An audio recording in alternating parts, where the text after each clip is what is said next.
नमस्कार दोस्तों, मैं हूं अनीता और आप सभी का एक बार फिर से स्वागत करती हूं। दोस्तों, आज की वीडियो में हम माता दुर्गा की 10 महाविद्याओं की पौराणिक कथा का श्रवण करेंगे। तो आप पूरी श्रद्धा और प्रसन्न चित्त मन से कथा को पूरा अवश्य सुनिएगा। तो चलिए शुरुआत करते हैं। शारदीय नवरात्रि के दौरान देवी दुर्गा की अंगभूता 10 महाविद्याओं की साधना वही साधक करते हैं जो तंत्र मंत्र और गुप्त विद्याओं पर सिद्धि प्राप्त करना चाहते हैं। अघोरी साधु और तंत्र मंत्र के साधक महाविद्याओं के अन्य भक्त होते हैं और इनकी साधना से उन्हें अचूक सिद्धियां हैं वो प्राप्त होती हैं।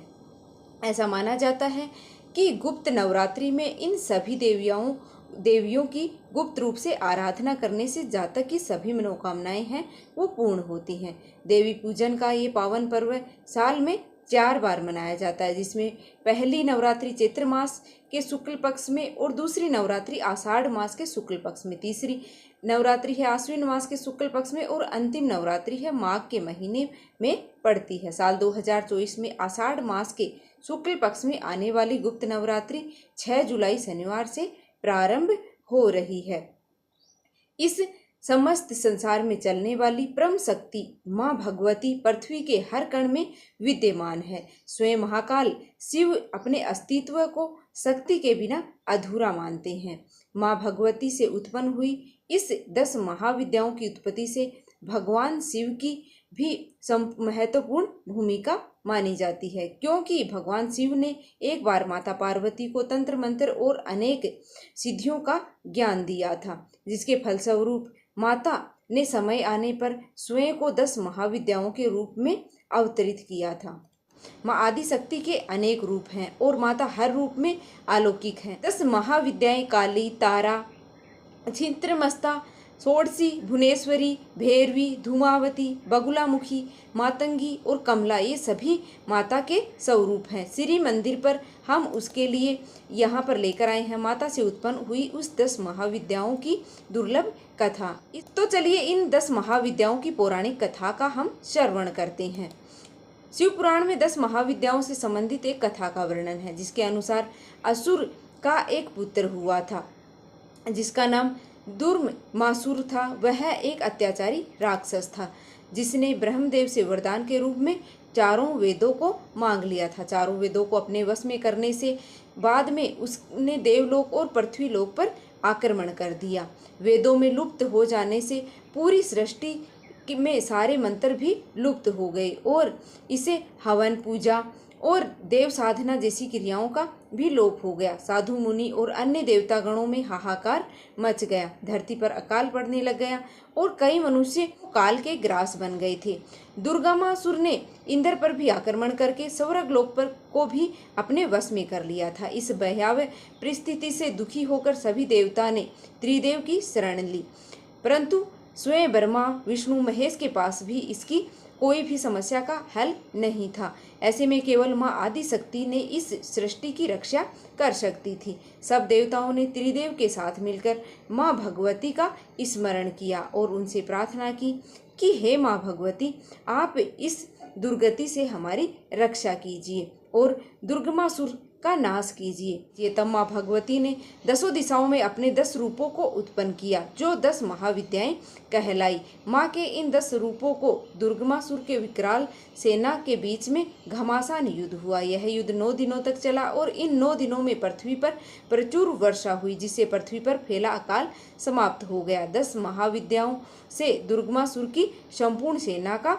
नाश हो गया और अंत में यह 10 महाविद्याएं एक रूप में समाहित हो गई और दिव्य प्रकाश से युक्त एक देवी के अवतार है वो लिया, जो सिंह पर सवार थी और अपने हाथ में त्रिशूल धारण किए हुए थी।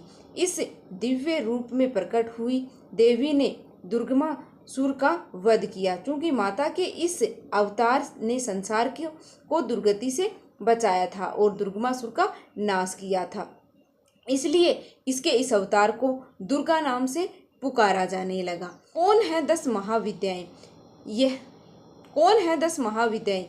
माता काली, यह प्रथम महाविद्या है। माता का यह रूप कृष्ण वर्ण है और उन्होंने खप्पर धारण किया हुआ है। माता की जिह्वा अपने मुख से बाहर है और यह माता का उग्र स्वरूप है।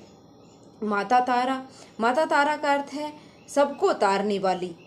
काली माँ जब कृष्ण वर्ण से नील वर्ण में परिवर्तित हुई तो उन्हें तारा नाम से संबोधित किया गया। माता का यह स्वरूप उग्र और सौम्य दोनों भावों को समागम है। माता छिद्रमस्ता, यह माता का उग्र स्वरूप है जिसमें उसके एक हाथ में खड्ग और दूसरे हाथ में स्वयं का कटा हुआ शीश है। इसके कटे हुए स्कंद से रक्त की 3 धाराएं हैं वो बह रही है, जिससे उनका छिद्र मस्तक और उनकी 2 सखियां जया और विजया रक्तपान है वो कर रही हैं। माता षोडशी, यह माता का अत्यंत ही सौम्य स्वरूप है। इसकी छवि श्याम, रक्तिम और स्वर्णिम वर्णों से युक्त प्रतीत होती है। माँ षोडशी को तीनों लोकों में सबसे सुंदर माना गया है, इसलिए उन्हें त्रिपुरी सुंदरी भी कहा जाता है। माता भुवनेश्वरी, माता का यह स्वरूप है वो सौम्य स्वरूप है। यह संसार के सभी ऐश्वर्यों की स्वामिनी मानी जाती है। इनका स्वरूप माँ षोडशी के समान है।